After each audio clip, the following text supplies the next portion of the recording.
Page number 152 पे ये है एंड टॉपिक है the toroid.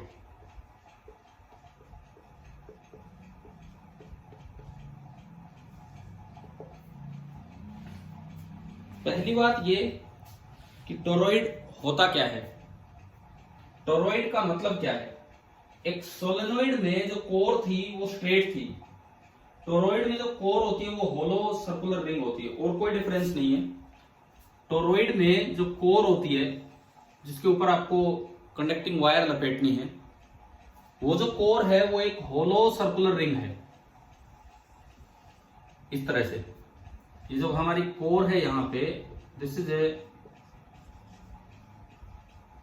Hollow circular ring, और इसके ऊपर कई टर्न्स दे रखे होते हैं एक कंडक्टिंग वायर के। जैसे मान लो यहां से कहीं से कोई कंडक्टिंग वायर आई, यूं, देन यूं, देन यूं, इस तरह से ये टर्न्स बनते चलेंगे। एंड लास्ट में ये देखो, ये करंट यहां से एंटर कर रहा है, कोई भी आई, कहीं आपने बैटरी लगा रखा होगा, बैटरी लगा रखी होगी, और इस तरह से इस कंडक्टिंग इंसुलेटेड वायर को आपस में टच भी हो रहा है, जब भी करंट ऐसे नहीं जाएगा, इसके अंदर अंदर ही चलेगा। इस कंडक्टिंग इंसुलेटेड वायर को लास्ट तक यूं निकाल के और यहां से करंट को बाहर निकाल लिया जाता है। इस तरह से चलता रहता है, यूं पास पास होते ही, इतनी दूर दूर नहीं है, बट अगर पास पास हम बनाने लगे फिर तो आज का पूरा लेक्चर इसी में चला जाएगा। देखिए मैं एक बार आपको दिखाता हूं थोड़ा सा फटाफट करके। ये इस तरह के टर्न्स होते हैं, आपस में टच होते हैं, बट वो इंसुलेटर की कवरिंग होती है इन पे।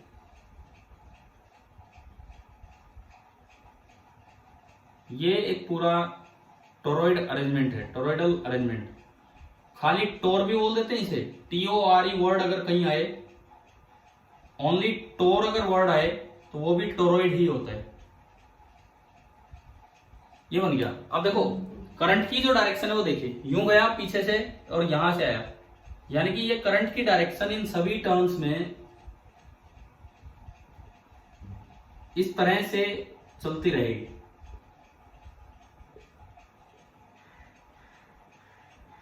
इस तरह से ये करंट की डायरेक्शन चलती रहेगी, और आप देख रहे हैं कि अपने आप ये डायरेक्शन आते आते उल्टी हो गई है, एंड लास्ट में करंट यहां से बाहर निकल गया, बाहर एक बैटरी लगा रखी है।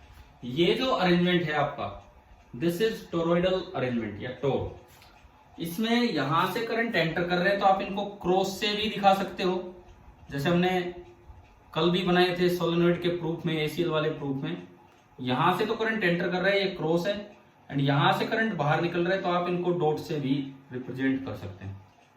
आप बताओ टोरॉइड क्या होता है, क्या समझ में आ गया कि नहीं? टोरॉइड होता क्या है? डायग्राम क्लियर हो रहा है देख के? ये जो ब्लू कलर वाली वायर है, this is a conducting wire जो कि इंसुलेटेड है,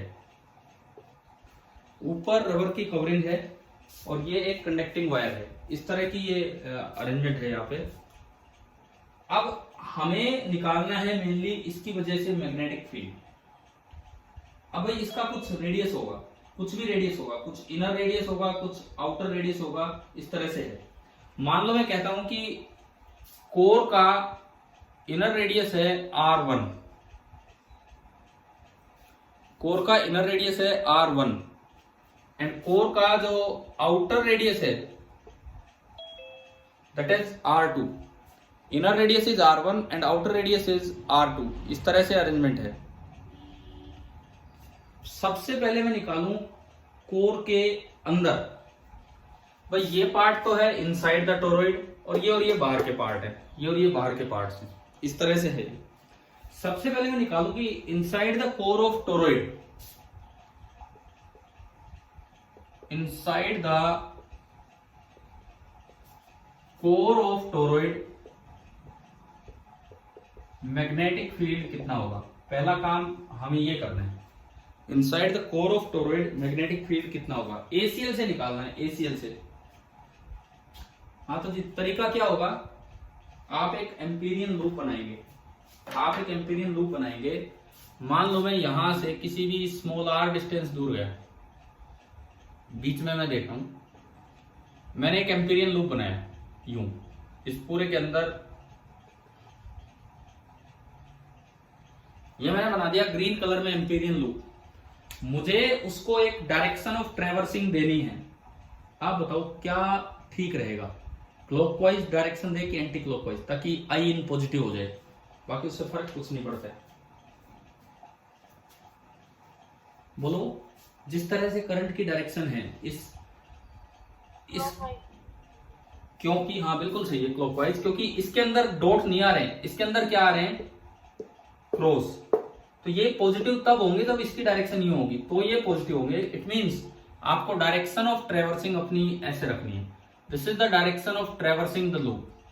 ये कोई करंट की डायरेक्शन नहीं है, this is the direction of traversing the loop, ये आपने डायरेक्शन दी। अब आप एसीएल लगाएं, तो एसीएल लगाने के लिए आपने सबसे पहले निकाला circulation of B over the loop, यानी कि इंटीग्रल बी डॉट डीएल। कल सोलेनोइड में तो आप उसे ब्रेक कर करके लिख रहे थे, आज ब्रेक करने की जरूरत नहीं है, सीधा एक बार में आएगा। देखो आप कहीं भी देखते हैं, सपोज कीजिए मैं यहां देखूं टॉप पे, यहां डीएल होता है लूप के टेंजेंशियल, तो डीएल बनेगा इधर, डीएल बनेगा इधर, और जो बी होता है यहां जो सर्कुलर वायर है उस तरह से आप राइट हैंड को घुमाएं करंट की तरह, तो अंगूठा इधर ही जा रहा है, यानी कि जो बी होगा वो इसी डायरेक्शन में होगा, जिधर डीएल है उधर ही बी है।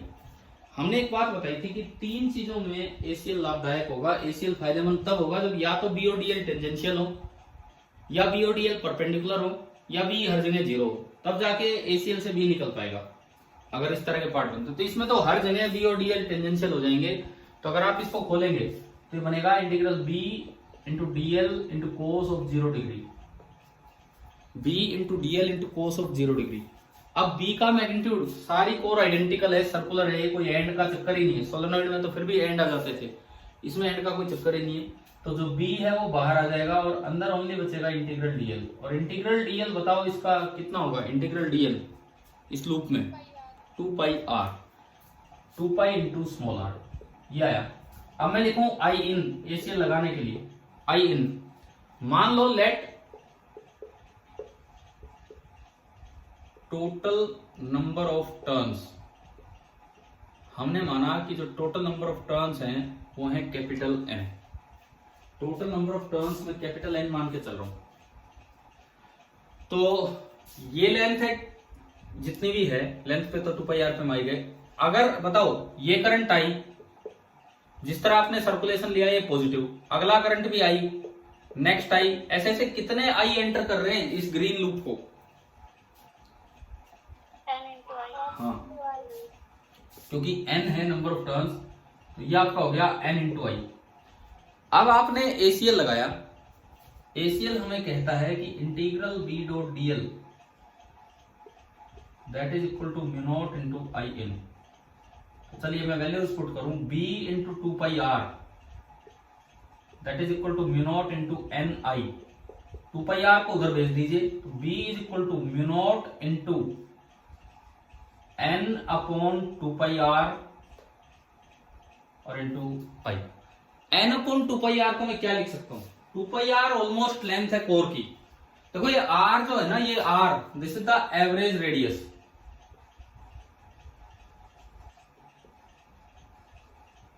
ये जो r है this is the average radius. Average radius का मतलब है r1 plus r2 divided by 2, ये है। तो इसकी जो एवरेज लेंथ है, एवरेज लेंथ कोर की that is 2 pi small R. तो total number of turns upon total length, क्या ये वही सोलेनोइड वाला फॉर्मूला नहीं बन गया? अगर मैं इसे स्मॉल एन बोल दूं, नंबर ऑफ टर्न्स पर यूनिट लेंथ, स्मॉल एन का मतलब होगा capital N upon total length. तो आप बताओ क्या वो सेम फॉर्मूला नजर आ रहा है क्या वहां पे? हाँ भाई ये बताओ बी कितना आ गया कोर के अंदर, mu not into N into I. Solenoid में भी तो यही फॉर्मूला था, बिल्कुल सेम। तो टोरॉइड के अंदर और सोलेनोइड दोनों का फॉर्मूला ऑलमोस्ट सेम है, यानी कि जो लॉन्ग सोलेनोइड होता था उसी की तरह एक छोटा टोरॉइड काम करेगा। आगे क्या बात समझ में, ये बताओ, अंदर वाला फील्ड निकाल लिया आपने, ठीक है। ये एवरेज पैरामीटर से डिवाइड करना है, ये ध्यान रखना, ये एवरेज पैरामीटर से डिवाइड करना है। ये जब आप नंबर ऑफ टर्न्स निकालें, अगर कोई न्यूमेरिकल आता है, कोई क्वेश्चन आता है, मान लो आपको इनर रेडियस दे दिया 50 सेंटीमीटर, आउटर रेडियस दे दिया 70 सेंटीमीटर, तो 2πr में r ना तो 50 लेंगे ना 70 लेंगे, आप 60 सेंटीमीटर ले लेंगे, अगर टोटल नंबर ऑफ टर्न्स अलग दे रखे हैं तो, और फिर ये निकाल के कैलकुलेट कर लेंगे। एक बात का ध्यान रखना, आप ये याद मत करके चलो कि ये स्मॉल एन हमेशा नंबर ऑफ टर्न्स पर यूनिट लेंथ ही है। कई बार क्वेश्चन में यूं आ जाता है कि small N is the number of turns, कई बार क्वेश्चन में ऐसे आ जाता है कि small N is the number of turns, तो यहां पे आपको स्मॉल एन पुट नहीं करना, यहां पे फिर एन अपॉन जो भी लेंथ होगी वो पुट करना है। मतलब यहां हमें हमेशा नंबर ऑफ टर्न्स पर यूनिट लेंथ पुट करना है, चाहे वो स्मॉल एन हो चाहे वो कुछ और हो, ठीक है। ये तो हुआ इनसाइड द टोरॉइड। अब मैं बात करता हूं आउटसाइड द टोरॉइड। अब मैं बात कर रहा हूं outside the toroid. Outside the toroid ये हिस्सा भी है और ये हिस्सा भी है, आप यहां भी देख सकते हो, यहां भी देख सकते हो। अब हम इसी डायग्राम में आउटसाइड द टोरॉइड चलते हैं कि भाई कैसे निकालें।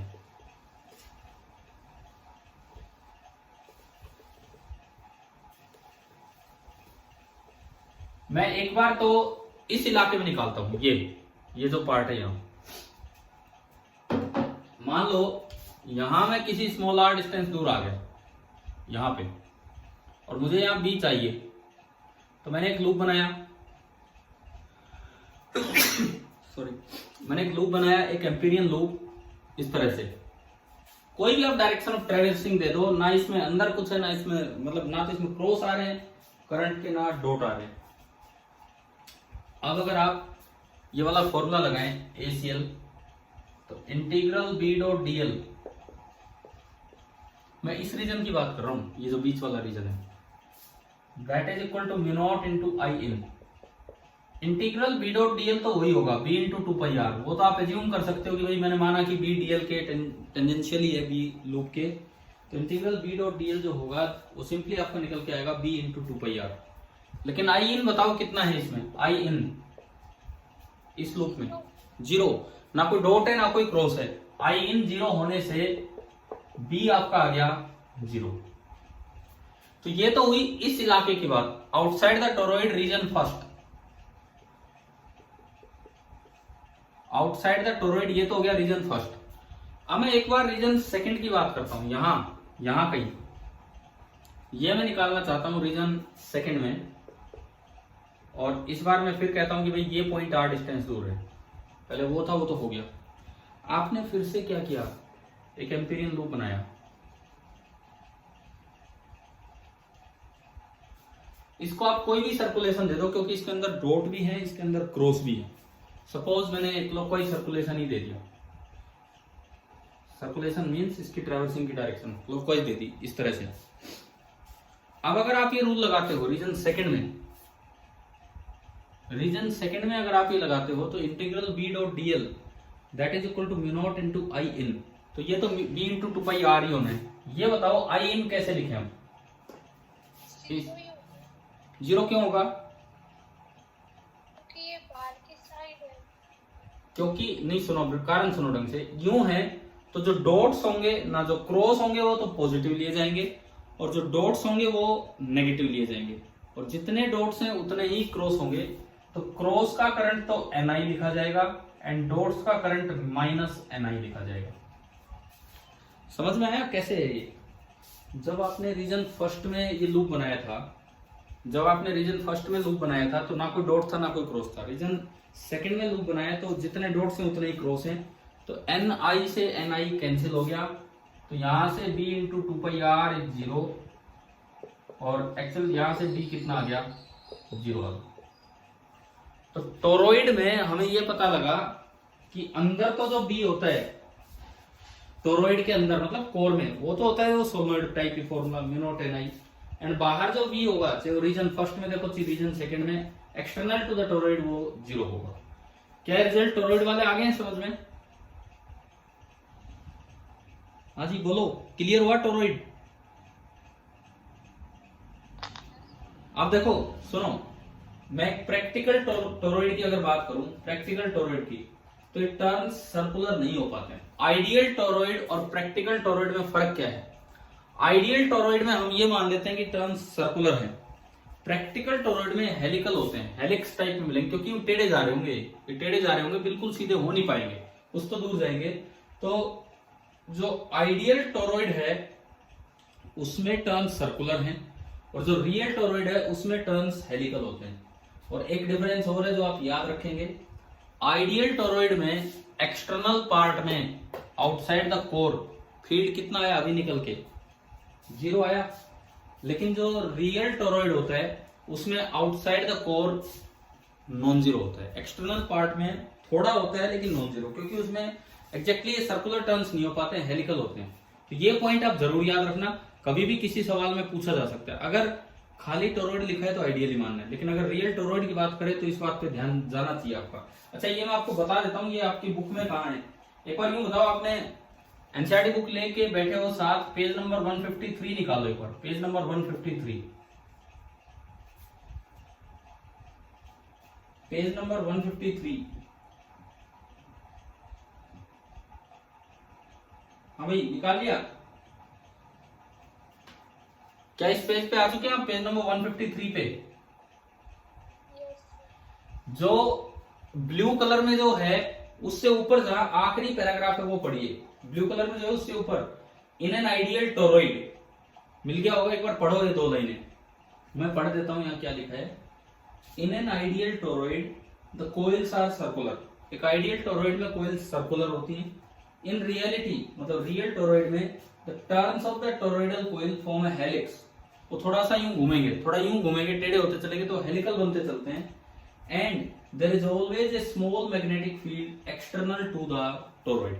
अभी हमने आउटसाइड द टोरॉइड निकाला, एसीएल कहता है 0 होगा, लेकिन प्रैक्टिकली 0 नहीं होता, स्मॉल मैग्नेटिक फील्ड होता है। ऐसे ही सोलेनोइड में भी प्रैक्टिकली 0 नहीं होता, बिकॉज लॉन्ग सोलेनोइड, आप कितना बड़ा सोलेनोइड लोगे, अगर बहुत ही इनफाइनाइट है तब तो बाहर 0 होगा, नहीं तो फील्ड लाइन जरूर घूम के आएगी ही आएगी।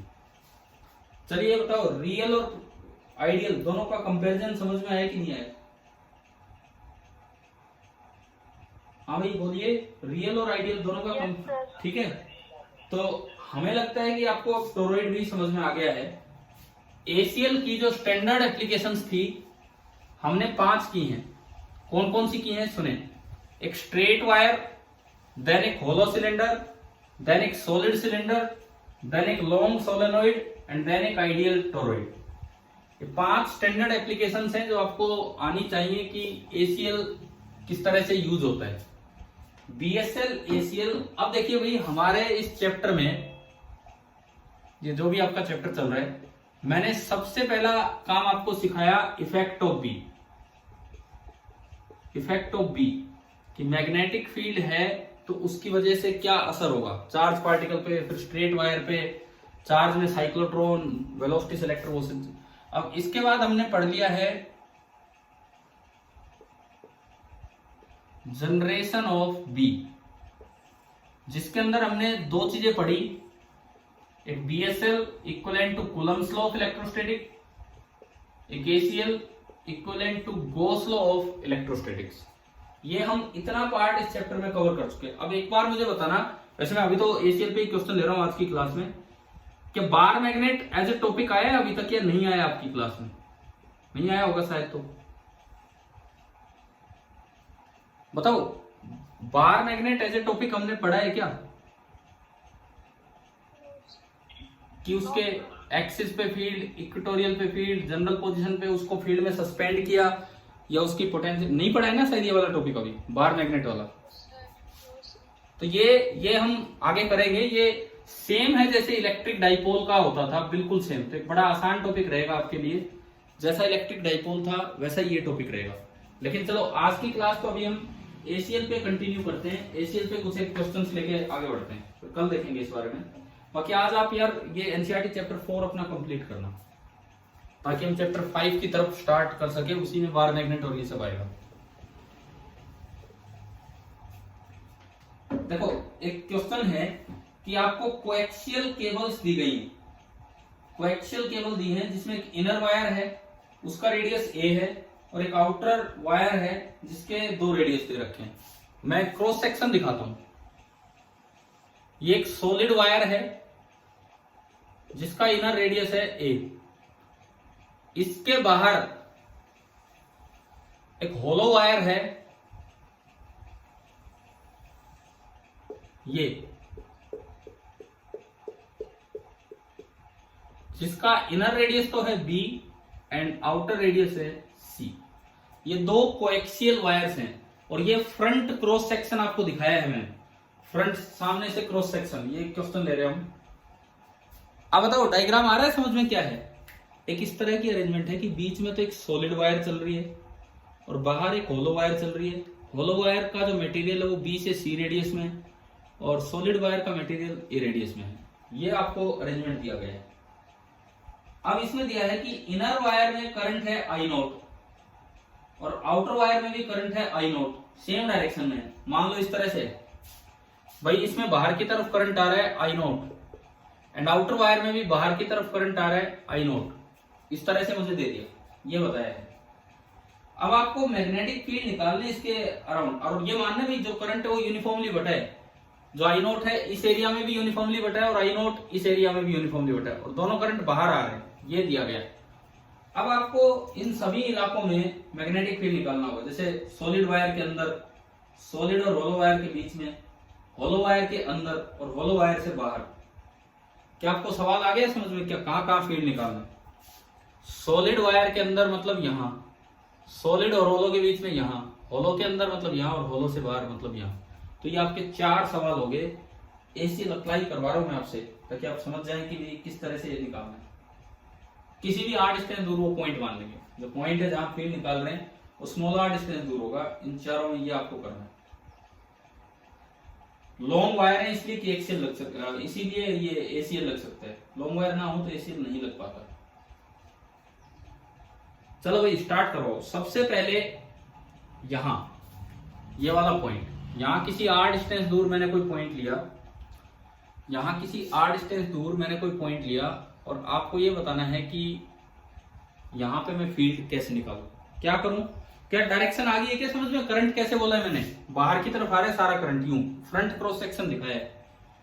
तो पहला काम, मुझे एक एम्पीरियन लूप बनाना होगा। मैंने क्या किया, मैंने यहां पे एक एम्पीरियन लूप बना दिया। सर्कुलेशन बताओ इसकी कैसे आएगी, क्लॉकवाइज की एंटी क्लॉकवाइज, ताकि आई इन पॉजिटिव रहे। बोलो यार, सर्कुलेशन कैसे लें इसकी, क्लॉकवाइज की एंटी क्लॉकवाइज, ताकि आई इन पॉजिटिव रहे। Anti clockwise. हाँ, क्योंकि आई इन बाहर है तो आप एंटी क्लॉकवाइज देंगे तब जाके ये पॉजिटिव होगा। यहां आप कहीं भी डीएल मानोगे टेंजेंशियल होगा। बी जो है, क्योंकि करंट बाहर आ रहा है, करंट बाहर आ रहा है तो करंट की तरफ अंगूठा हथेली पॉइंट की तरफ, तो बी इसी डायरेक्शन में जाएगा। तो बी और डीएल का एक बड़ा फायदा इस तरह के सवाल में ये है कि वो टेंजेंशियल चलेगा हर जगह। तो आप ये लो लगाओगे, integral B dot DL that is equal to mu not into I in. ये आपने रूल लगाया, integral B dot dl is equal to mu not into I in.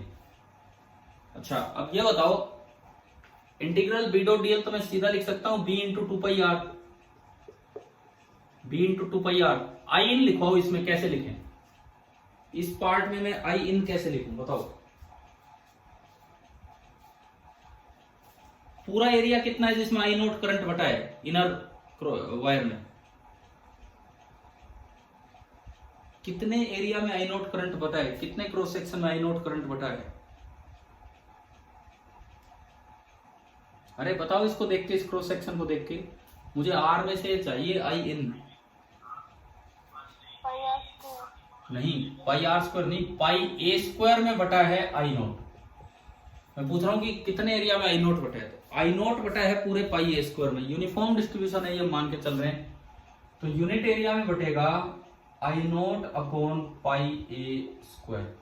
और हमें चाहिए पाई आर स्क्वायर में, तो पाई आर स्क्वायर में बटेगा I note upon pi A square into pi R square. Pi से पाई कैंसिल, तो मेरे पास पहले पार्ट के लिए जो आई इन आया वो आ गया I note into R square upon A square.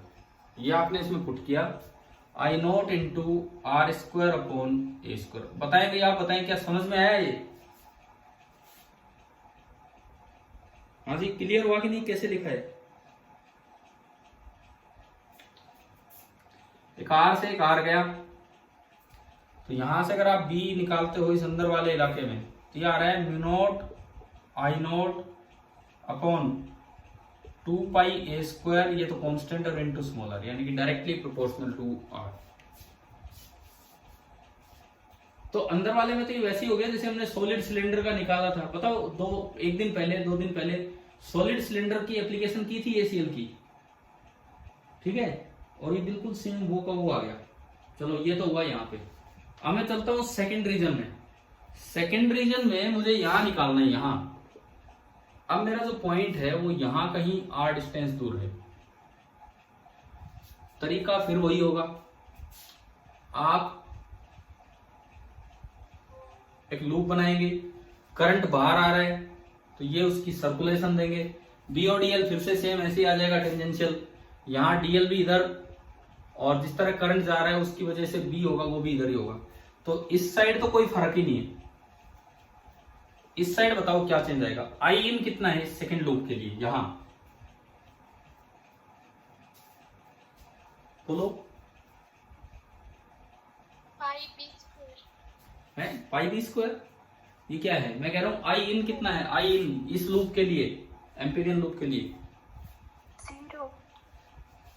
0 क्यों? क्या कोई करंट ही नहीं है क्या इस लूप के अंदर?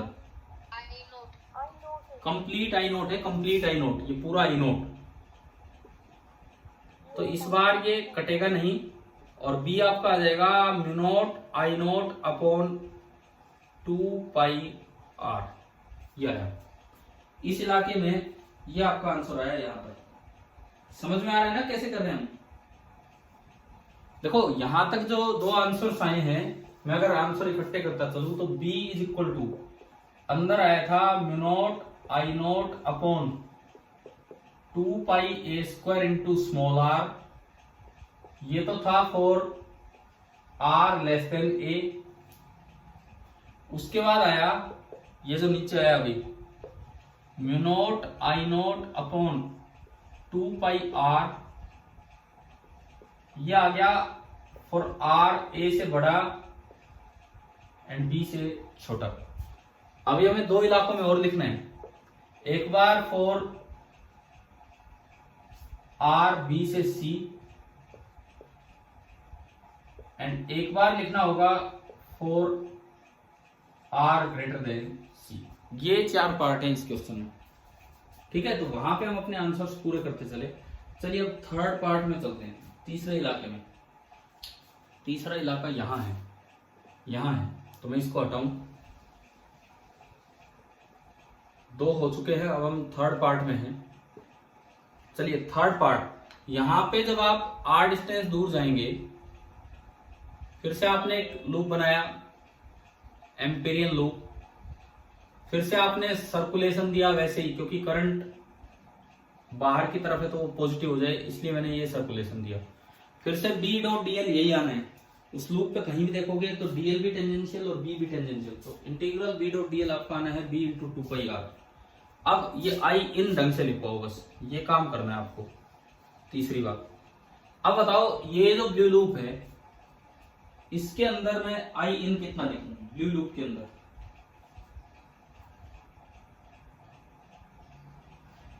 कैसे लिखें? ब्लू लूप के अंदर आई इन, देखो ये आई नोट तो कंप्लीट उसके अंदर है ही। हाँ भाई समझ में आ रहा है? ये आई नोट तो कंप्लीट उस बाहर वाले ब्लू लूप के अंदर है ही, तो आई नोट तो पूरा है। क्या दूसरा आई नोट पूरा है? ये बताओ, क्या सेकंड आई नोट पूरा है?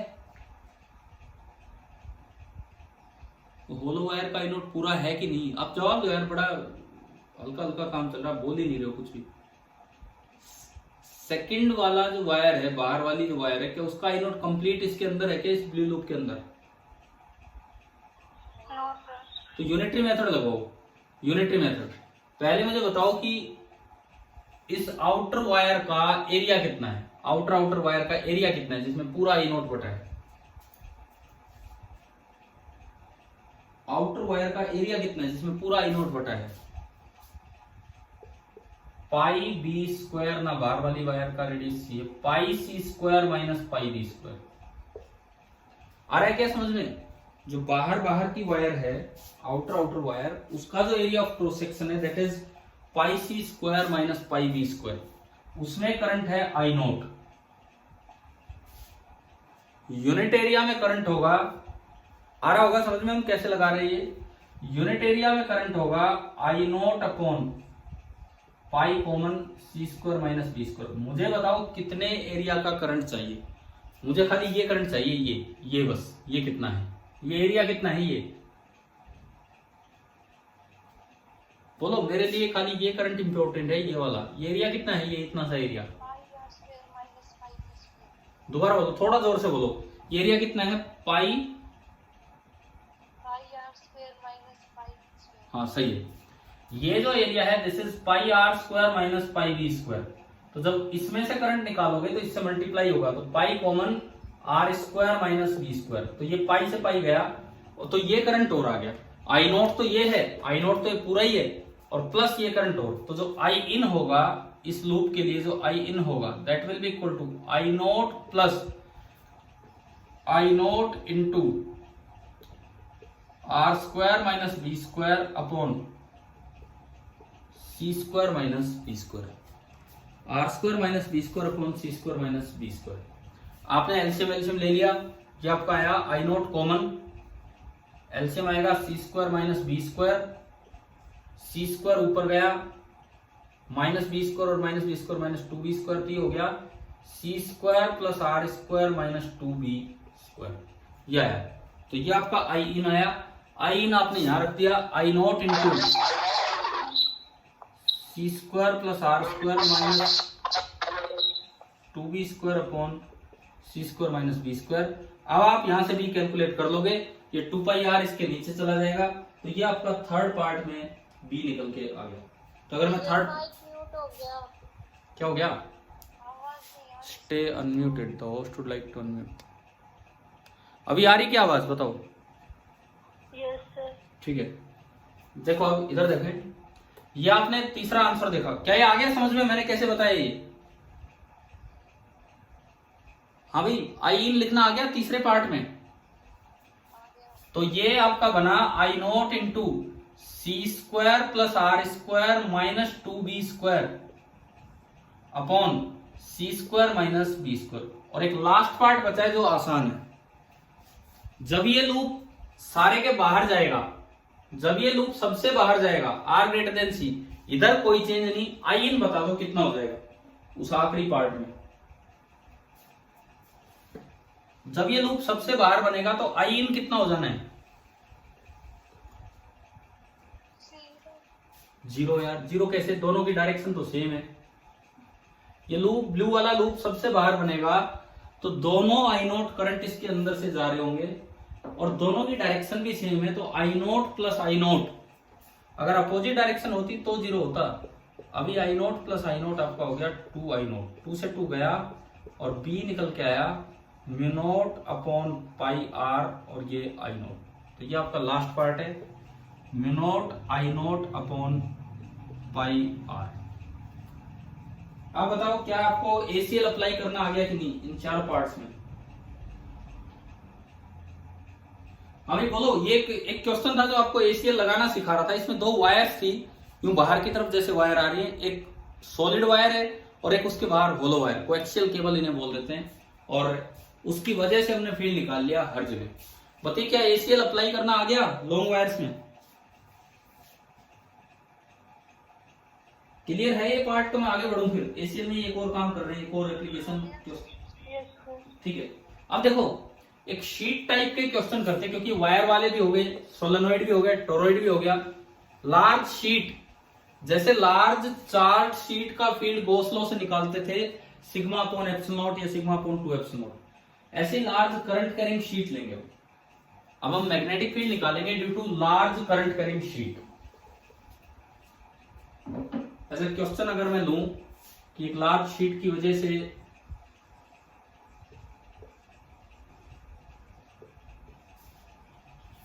लार्ज करंट कैरिंग शीट की वजह से आपको मैग्नेटिक फील्ड निकालना है, क्या होगा।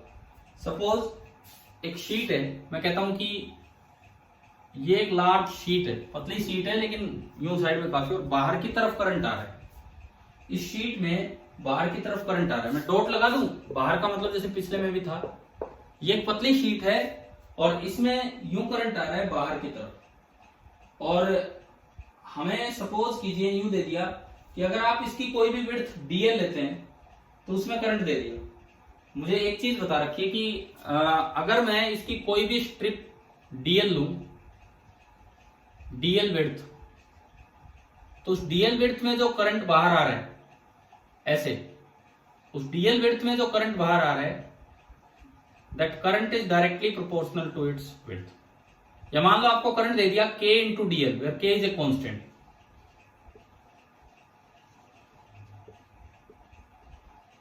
मतलब एक यूनिफॉर्म सा बंटवारा है करंट का। इसका मतलब यह है कि एक यूनिफॉर्म सा बंटवारा हो रहा है करंट का, और इस तरह से करंट बढ़ के चल रहा है। ये पूरा आपको दिया गया। पहले बताओ क्या ये अरेंजमेंट समझ में आ गया है कि नहीं, क्या है। एक लार्ज शीट है, लार्ज शीट है, एक पतली शीट है यूं, ठीक है, उसमें पूरे में करंट जा रहा है, और उस करंट के किसी भी डीएल विड्थ के डायरेक्टली प्रोपोर्शनल करंट, मतलब आप ज्यादा चौड़ाई लेंगे तो करंट उतना ही ज्यादा होगा, मतलब यूनिफॉर्मली बटा है करंट। और आपको सवाल में ये दे दिया कि आई इज के डीएल, किसी भी डीएल लेंथ में जो करंट है वो के डीएल है।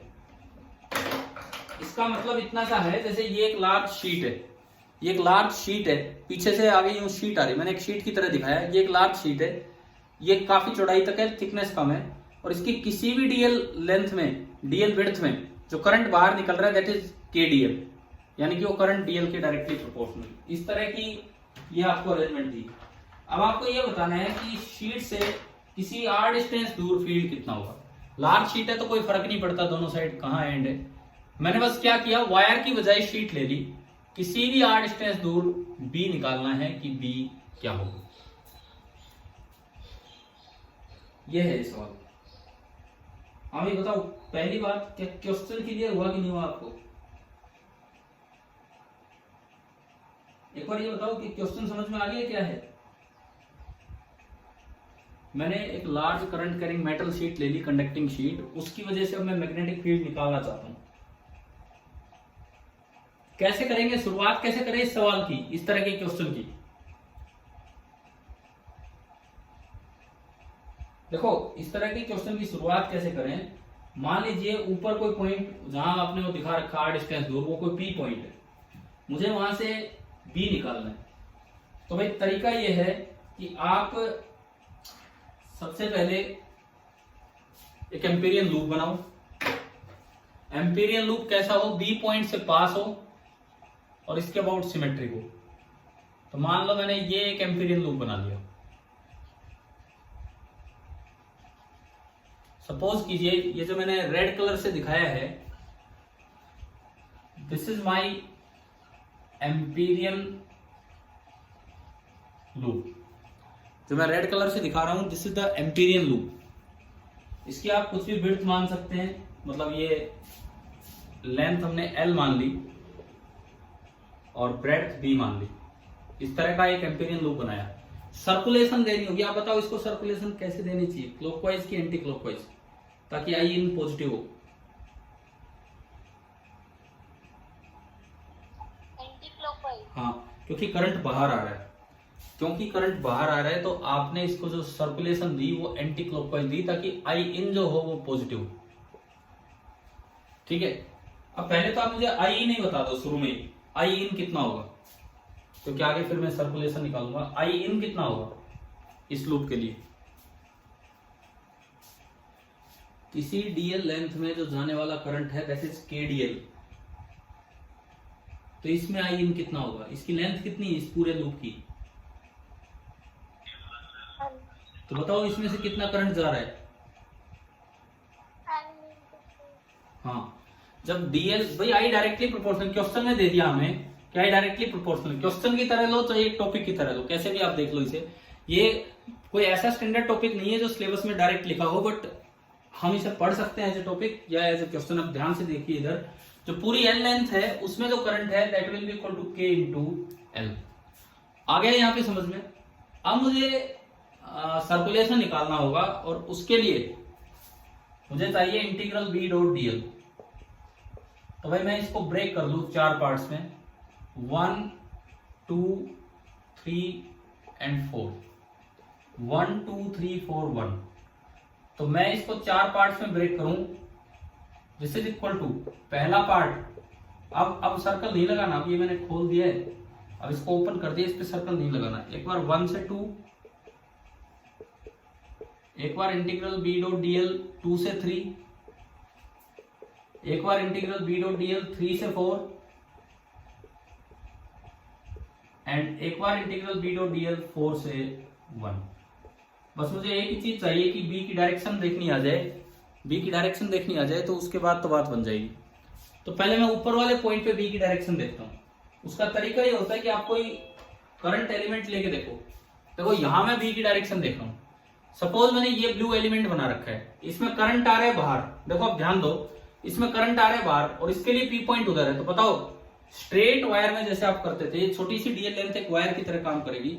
स्ट्रेट वायर में करंट हो गया बाहर की तरफ, अंगूठा बाहर की तरफ, करंट की तरफ, हथेली पॉइंट की तरफ। तो इसकी वजह से, इस एलिमेंट की वजह से आपको नजर आ रहा है कि बी इधर होगा। हाँ भाई बताओ, ये डायरेक्शन आई क्या समझ में? Yes sir. एक डायमेट्रिकली अपोजिट, डायमेट्रिकली तो नहीं, इस पॉइंट से इधर आया। आपने एक और ऐसा ही एलिमेंट लिया, उसमें भी करंट यूं बाहर आ रहा होगा इस तरह से। अब इसमें भी करंट बाहर की तरफ है, इसकी वजह से जब वहां देखोगे तो करंट की तरफ अंगूठा, हथेली पॉइंट की तरफ। तो इसका भी किधर आ रहा है, नजर आ रहा है आपको? इधर अंगूठा, हथेली उधर। तो जो इसका भी आएगा वो इस डायरेक्शन में आएगा। बताओ, एक पॉइंट मैंने उधर दिया, एक पॉइंट इधर दिया, क्या दोनों का बी समझ में आया कैसे कैसे बना है? तो इनका रिजल्टेंट अगर आप पैरेललोग्राम कंप्लीट करके देखो तो आगे आना, इनका जो रिजल्टेंट आएगा वो आगे आएगा। यानी कि इससे ऊपर, इस शीट से ऊपर जितने पॉइंट्स हैं उन पे बी उधर होगा। आगे बात समझ में? शीट के ऊपर जितने पॉइंट्स हैं उनमें बी लेफ्ट की तरफ होगा।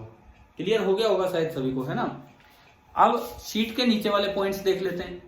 शीट के नीचे अगर आप कोई पॉइंट लेते हैं, यहां सबसे पहले इसकी वजह से अंगूठा करंट की तरफ और हथेली पॉइंट की तरफ। तो अंगूठा तो उधर की तरफ आप करेंगे और हथेली पॉइंट की तरफ करेंगे, तो आपको नजर आ गया बी किधर होगा, उस साइड। यानी कि एक का बी तो इधर होगा। फिर सिमिलरली जब आप इसका भी देखेंगे, यूं अंगूठा करंट की तरफ और हथेली पॉइंट की तरफ, तो उसका भी इधर होगा और दोनों का बी आगे हो जाएगा। अभी बताओ, क्या डायरेक्शन देखनी आ गई है कि नहीं लार्ज शीट के मैग्नेटिक फील्ड की? तो हमें यह पता लगा कि शीट के ऊपर तो हर जगह करंट होगा लेफ्ट की तरफ, और शीट के नीचे हर जगह करंट होगा राइट की तरफ। ऊपर लेफ्ट की तरफ एंड नीचे राइट की तरफ। चलो तो अब ये बताओ, 1 to 2 में आप इसे लिख सकते हैं b into L into cos 0। क्यों? क्योंकि ये लेफ्ट की तरफ है और ये लार्ज शीट है, तो b हर जगह कांस्टेंट रहेगा, और dl भी इसी डायरेक्शन में है, तो ये आपका आ जाएगा bl कोस 0। बताओ ये आया समझ में? 1 से 2 तक कैसे लिखा हमने? देखो ये बनेगा b, यहां पे b into dl into cos 0, b बाहर आ जाएगा और इंटीग्रल dl l हो जाएगा।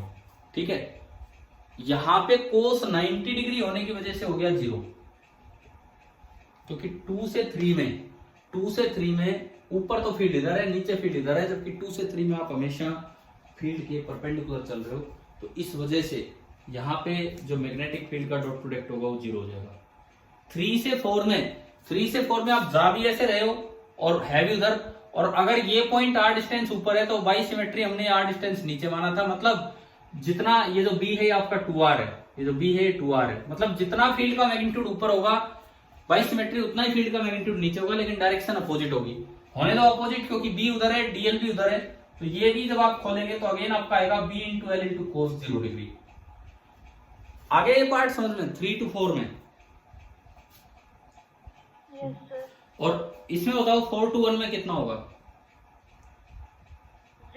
0, क्योंकि वो फिर से डीएल परपेंडिकुलर हो गया तो ये 0 90 डिग्री। तो अगर मैं इन चारों को सम करूं तो कितना आ रहा है? Twice of BL. अब आपने एसीएल लगाया, integral B dot DL that is equal to mu not into I in, तो ये आपका हो गया twice of BL is equal to mu not into I in, और आई इन आपका है के इंटू एल। खास बात, एल से कैंसिल, एल पे डिपेंड ही नहीं कर रहा, कोई बात नहीं। उससे भी इंपॉर्टेंट बात, बी आ रहा है म्यू नॉट के बाई 2। आप बताओ इस रिजल्ट में आपको क्या नजर आ रहा है? म्यू नॉट के बाई 2 में मेन बात क्या नजर आ रही है? आप बताओ बताओ, जो थोड़ी सी अलग बात हो, थोड़ी सी यूनिक बात हो। क्या ये फील्ड डिस्टेंस पे डिपेंड कर रहा है? क्या ये फील्ड आर पे डिपेंड कर रहा है? मैग्नेटिक फील्ड नहीं कर रहा, डिस्टेंस इंडिपेंडेंट है। जिस तरह से एक लार्ज चार्ज शीट जो होती थी, उसका फील्ड डिस्टेंस पे डिपेंड नहीं करता है। इलेक्ट्रिक फील्ड, वहां इलेक्ट्रिक फील्ड होता था सिग्मा अपॉन 2 एप्सिलॉन नॉट, दूर जाओगे तब भी सिग्मा अपॉन 2 एप्सिलॉन नॉट। ऐसे ही लार्ज करंट कैरिंग शीट का मैग्नेटिक फील्ड भी डिस्टेंस से इंडिपेंडेंट है। जिस तरह वहां इंडिपेंडेंट था ऐसे ही यहां भी इंडिपेंडेंट है। अभी बताइए क्या ये क्लियर हो गया कि नहीं? हाँ भाई बोलो, क्लियर है? अब ये वाला फील्ड वाला, ये लार्ज शीट वाला फील्ड, यस सर। ठीक है। चाहो तो आप इसे फॉर्मूले की तरह याद कर सकते हो, बट ये कोई स्टैंडर्ड फॉर्मूला नहीं है, मैंने क्वेश्चन की तरह करवाया। ऐसा नहीं है कि ये बुक्स में कहीं फॉर्मूला सा मिलता है, बट इस फॉर्मूले की तरह याद करो तो फिर आपको के पता होना चाहिए। के क्या चीज है? के है करंट पर यूनिट विड्थ। ये जो के हमने माना था डी बराबर के डी एल, ये के था current per unit width of the sheet. इस तरह से आया था। अच्छा, अब देखो सर्किट पार्ट को भी इसमें शामिल किया जा सकता है। ये जो हमने एसीएल की एप्लीकेशंस ली हैं, सर्किट पार्ट को कैसे इसमें शामिल किया जा सकता है? सर्किट सोल्व नहीं करवाएंगे, सर्किट का यूज कैसे करवाएंगे? आज का आखिरी सवाल हम ले रहे हैं।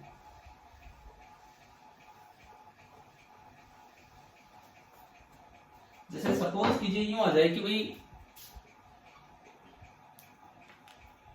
3 आइडेंटिकल सोलेनोइड्स हैं, बिल्कुल एक जैसे, कोई फर्क ही नहीं है। 3 बिल्कुल आइडेंटिकल सोलेनोइड है, उनको नाम दिया X, Y, Z, और उनको ना ऐसे कनेक्ट कर दिया। ये पहला सोलेनोइड X, ये दूसरा सोलेनोइड Y, बिल्कुल आइडेंटिकल है, और ये तीसरा सोलेनोइड Z। इस तरह से हमने मान लिया ये हैं, और देन ये आगे फिर से निकल गए। ये आपको अरेंजमेंट दिया गया है। अब मान लो यूं दिया गया भाई ये करंट कैरिंग अरेंजमेंट है, आइडेंटिकल सोलेनोइड्स है और कोई भी करंट फ्लो कर रहा है। अब सवाल आ जाए कि जो सोलेनोइड X है, ये बोल दिया कि इसके अंदर जो मैग्नेटिक फील्ड है दैट इज tan गॉस। हमने आपको बताया था कि प्रैक्टिकल मैग्नेटिक फील्ड टेस्ला में नहीं पहुंच पाते हैं, गॉस में ही रह जाते हैं, सीजीएस यूनिट में। मान लो इसके अंदर मैग्नेटिक फील्ड है tan गॉस, तो पूछा जाए बताओ Y के अंदर कितना मैग्नेटिक फील्ड होगा at the centre of Y?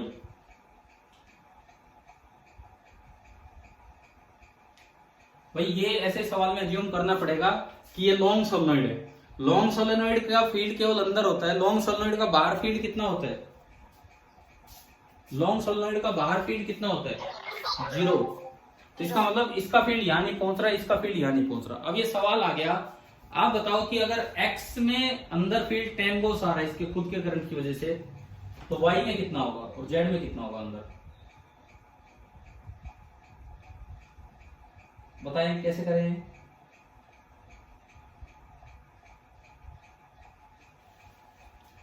Current की तरह देखो, करंट की तरह सपोज कीजिए इसमें आई करंट आया, आई करंट फ्लो कर रहा है, दोनों आइडेंटिकल सोलेनोइड हैं तो दोनों का रेजिस्टेंस भी आइडेंटिकल होगा। अगर रेजिस्टेंस आइडेंटिकल होता है तो पैरेलल में वैसे तो करंट इनवर्स रेशियो में डिवाइड होता है, लेकिन अगर रेजिस्टेंस सेम है तो दोनों में करंट भी क्या होगा, बिल्कुल सेम होगा। आया क्या समझ में? यानी कि अगर ये करंट आई था तो इधर भी गया I/2 और इधर भी गया I/2। अब यहां तो B था mu naught Ni that is 10 Gauss. जब आप यहां फील्ड लिखोगे तो mu naught number of turn same है क्योंकि आइडेंटिकल है, और I की जगह क्या आ जाएगा I/2, और यहां भी लिखेंगे तो म्यू नॉट n I की जगह I/2। तो बताओ क्या आंसर आना है इसका, दोनों के अंदर कितना कितना फील्ड होगा? बोलो, जवाब दो, बस आखिरी बात मैं आज की पूछ रहा हूं आपसे, कितना कितना होगा? 5, क्योंकि करंट आधा हो गया तो ये 5 गोस एंड यहां भी ये 5 गोस। मतलब मैं तो आपको तरीके बता रहा हूं कि किस तरह से किसी भी सवाल में लिंक करके पूछा जा सकता है। चलिए अब बताओ, क्या ACL बिल्कुल कंप्लीटली समझ में आ गया कि नहीं आपको? ACL ampere circuit law. अब भाई एक काम करना, आज ये पक्का करेंगे आप, शाम तक क्लासेज है तो चाहे उसके बाद करें। ये एनसीईआरटी का चैप्टर 4, आप थ्योरी नहीं पढ़ते कोई बात नहीं, इतना टाइम भी नहीं होगा आपके पास। सोल्ड एग्जाम्पल और इसकी एक्सरसाइज, काफी अच्छे क्वेश्चन है, इसके एडिशनल एक्सरसाइज में भी काफी अच्छे क्वेश्चन है। शायद हमने हेल्महोल्ट्ज कॉइल का कहीं जिक्र नहीं किया होगा किसी क्लास में, हेल्महोल्ट्ज कॉइल, ठीक है, नहीं किया मैंने। 10th वालों को बताया था हेल्महोल्ट्ज कॉइल, एक छोटा सा पार्ट में आपको दूंगा, वो आपका इसमें क्वेश्चन नंबर 16 है, एडिशनल एक्सरसाइज का क्वेश्चन नंबर 16। तो जो कल की क्लास होगी, कल मॉर्निंग की क्लास केवल एनसीईआरटी डिस्कशन पे होगी, आप ध्यान देना, ये कोई फालतू की क्लास नहीं है, केवल और केवल एनसीईआरटी चैप्टर 4 डिस्कशन। और उससे पहले आज रात तक या कल सुबह तक आप अपने डाउट्स मुझे सेंड कर चुके होंगे, ताकि क्लास में इस बात पे टाइम वेस्ट ना हो कि कौन सा क्वेश्चन है कौन सा नहीं। मैं फिर कुछ क्वेश्चन यहाँ लिख दूंगा और वो हम डिस्कस करेंगे, ठीक है। आज का काम आ गया आपको समझ में, क्या करना है क्या नहीं, ठीक है। और हेल्महोल्ट्ज कॉइल वाले 5 मिनट 10 मिनट का वीडियो अगर मैं डालूं तो आप देख लेना, बाकी ये क्वेश्चन नंबर 16 है इसके, ठीक है। अब आज की क्लास फिनिश करते हैं, थैंक यू।